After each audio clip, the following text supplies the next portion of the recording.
और मारपीट किए और 112 नंबर आई साहब, जब मेरी सासू को मार कर गिरा दिए गए। नमस्कार दोस्तों, मैं हूं इस समय गाजीपुर में और गाजीपुर में आज मैं एक स्थान पे आया हूं। यहाँ पे एक घटना हुई है। एक माताजी थी और परिवार में ज़मीन की विवाद को लेकर उनके पुत्र ने ही अपने माता की हत्या कर दी है। मैं उनके घर पे आया हूं और यहाँ पे जानने का प्रयास करूंगा कि क्या हुआ था, आखिरकार क्यों ये घटना घटी। तो आपका नाम क्या है? शंभू बिंद। इस गांव का नाम क्या है? चक अब्दुल सत्तार। तो यहाँ पे क्या घटना घटी थी? यहाँ पर साहब ज़मीन के लेकर विवाद हुआ है जी। तो अपनी यहाँ पे माता जी की हत्या हुई है, तो ज़मीन के विवाद को लेकर के हुई है जी। तो क्या हुआ था कि जिसके कारण हत्या हुई? साहब इसमें जो हमारे 74 नंबर था उसमें वो लोग बसिंदा हैं, उसमें मैंने कक्का वे दरख्वास्त दिया, उसमें टंकी भी गड़वा दिए। प्रशासन को कितने बार मैंने दिया एप्लीकेशन, लेकिन वो पर कोई सुनवाई नहीं हुई। उस दिन हमारी छोटी बहू गई, उसको गाली देने लगा कि फलाना फलाना तुमको कर देंगे। हमारी पतो गई उनके दरवाजे के तरफ, तो उन लोग को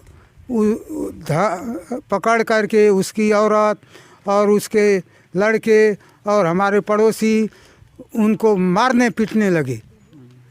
उसके बाद जब हमारी पत्नी सुनी तो किधर टहलने गई थी या घर में थी, और सुनी तो गई हमारी पतो को मार रहे हैं, तो वो भी गई और उसको छोड़ करके उसको मार दिए। और मार करके सीने पर लात से और अत्तू से चहल दिए। चहलने के बाद उसका प्राण यहीं छूट गया था, लेकिन 100 नंबर उनको गाड़ी में ले करके कर दी और उस पर ऑक्सीजन चढ़ाते चढ़ाते यहाँ वहाँ ले करके अस्पताल में किसी तरह गई। क्या नाम है? गीता देवी। कैसी ये घटना घटी, पूरा विस्तार से बताइएगा। सर घटना ये घटी है। कब घटी है? सुबह घटी है साहब, 6-7 बजे की आसपास, दिन बृहस्पतिवार को। डेट मुझे मालूम नहीं है क्योंकि मेरी 12 तारीख को साहब घटना घटी है और हमारी छोटी देवरान को मार रहे थे साहब। उसी समय ये घटना घटी है। सुबह का उस समय कोहरा था साहब, सभी लोग बाहर भीतर जा रहे थे, तभी की ये घटना घटी है। और मारपीट किए और 112 नंबर आई साहब, जब मेरी सासू को मार कर गिरा दिए गए। उस समय देखा अपर पुलिस वाले डांट फटकार रहे थे मेरे ससुर को, और गांव वालों को पूरे ठाट फटकार रहे थे कि बूढ़ी मर जाएगी तो तुम ही लोगों को हम कुछ करेंगे, मारेंगे, गरियाएंगे, और बूढ़े को कहते हैं कि तुम्हारे बुढ़ौती बिगाड़ देंगे। बताइए इस पर क्या न्याय हो या न हो न्याय हो। इस पर कई बार हम लोग 308 के मुकदमे में मुलजिम बार जोखन बिंद को बना रहे थे। उनके दामाद थे, बेटे थे, बिटिया थी और हमारे बड़े भसुर थे। विजय बिंद उनकी औरत थी, राजमुनी देवी, उनके 2 बच्चे थे, रामविलास बिंद और विकास बिंद थे। जोखन के परिवार से 8-10 लोग थे। ये बार पैसा देकर सभी को मरवाती है। क्यों बार आज भी धमकी दे रही है। अभी दिन बृहस्पतिवार को दिन उसकी सास आई थी। उसकी सास आई थी कि अभी कह रही थी कि अभी क्या मार, और नतीजा तुम्हारी हुई है, अभी मार, नतीजा हम लोग करेंगे।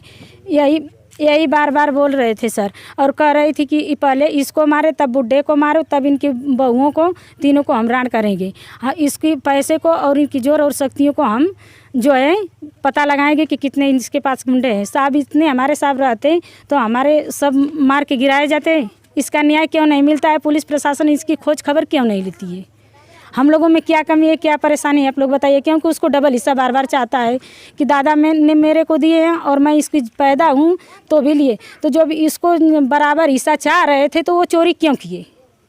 ये जमीन बंटवारा के लिए सब हुआ? हाँ जी, बंटवारे के लिए कर ही विवाद फैला रही थी वो। उसका सोच थी कि इन सबों को हिस्सा ना मिले। ये शुरू से अंत तक भी सोच रही थी कि इसकी शादी भी ना हो, कि किसी लड़कों के वो अपने हिताई नताई सभी को लगाती थी, पर ये लोग अपने अपने मन से शादी की, इसी से वो टेंशन रहती है। वो उसको पूरा सोचती थी कि हम इस घर के सदस्य और गार्जियन बन कर रहे हैं। यही उनका सोच था। इस घटना में कितने लोग शामिल हैं? इस घटना में 5 लोग शामिल हैं। 5 लोग में एक गिरफ्तार है जो राजमुनि थी। लड़के का क्या नाम है? लड़के का नाम है विजय बिंद। उसकी पत्नी जो है इस समय हाजिर है, पुलिस द्वारा वो गिरफ्तार की गई है। इस समय 4 लोग फरार हैं। विजय बिंद, उनके बेटे रामविलास बिंद, बड़े का नाम है बेटे रामविलास बिंद, दूसरे नंबर का विकास बिंद और जोखन बिंद फरार है इस समय।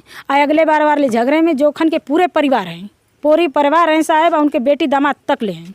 पुलिस द्वारा कुछ आश्वासन दिया गया? कुछ नहीं आसन दिया गया। पुलिस से आया, पुलिस गया, पुलिस से आया, पुलिस गया। सिर्फ यही बात थी जी, पुलिस आती थी तो उनके घर की इंक्वायरी नहीं लेती थी। लेडीज़ पुलिस भी कभी इंक्वायरी नहीं की, क्योंकि पुलिस आती थी, सड़क धर कर जाती थी और आती थी, जाती थी, सीटी बजाती थी और कुछ नहीं करती थी। हालचाल तक भी नहीं हम लोगों की करती थी कि किस लिए मार हुआ, झगड़ा हुआ, नहीं हुआ, कैसा ये मामला हो रहा है, कुछ भी नहीं पुलिस वाले करते थे। क्या चाह रही हैं? मैं ये चाह रही हूँ कि कायदा कानून प्रशासन से दौड़ा करके कि साहब क्यों नहीं आप लोग गिरफ्तार कर रहे हैं, क्या कमी है बताइए। हमारे ससुर जी की वो मर गई पत्नी, इनकी धर्मपत्नी मर गई, तो क्या वो मिलेगी? वो मिलेगी? नहीं मिलेगी। क्यों कि सर इसका न्याय यही फैसला किया कि 4 बेटे हैं तो चारों को हिस्सा चाहिए कि एक को चाहिए। वो डबल मांग रही है, तो आप ही लोग अपने दिमाग से लगाइए कि हकीकत में क्या न्याय चाहिए। वो मार के मुआ दिए तो हिस्सा बने उनका, ना बने क्या आप लोग करेंगे? कायदा कानून प्रशासन से मैं न्याय मुझे चाहिए सर, यही मुझे न्याय चाहिए कि मेरी सास नहीं तो उसका हिस्सा कैसा? हिस्सा तो माँ और बाप से लेगा, जब माँ है ही नहीं तो हिस्सा कैसे लोगे? जब माँ नहीं है तो बाप हिस्सा कैसे देगा? उस हत्या में जितने लोग शामिल हैं, कार्रवाई किस प्रकार चाहती हैं? कार्रवाई मैं जोखन जितने लोग को लिखाई हूँ, जोखन बिंद के परिवार संबंधित जोखन बिंद का ऐसे कर रहे हैं साहब, और विजय बिंद की औरत और उनके बच्चे ऐसा क्यों कर रहे हैं? जीते जिंदगी तक मैं चाह रही हूँ कि कभी धरातल पर न आए, उनको हमेशा के लिए जेल।